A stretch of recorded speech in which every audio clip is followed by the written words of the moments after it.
Биздин проблема биз өзүбүздүн продукциябызды сертификациялоо боюнча бизде өтө төмөн деп атат да. Сертификация, стандартизация ошол жагынан биздики төмөн болот да.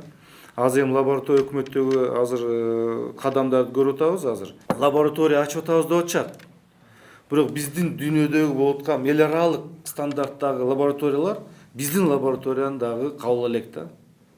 Мына сиздердин лабораториядан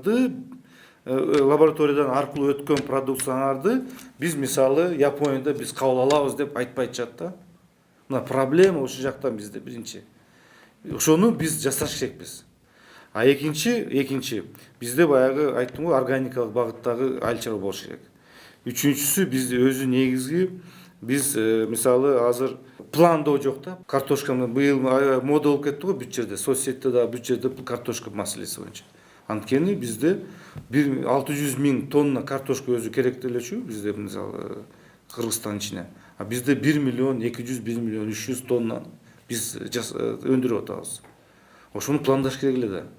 Айыл чарба багыттагы тармактар, айыл чарба министерствосы, тиги фитосанитария, ошолордун баарын пландаштырыш керек эле да.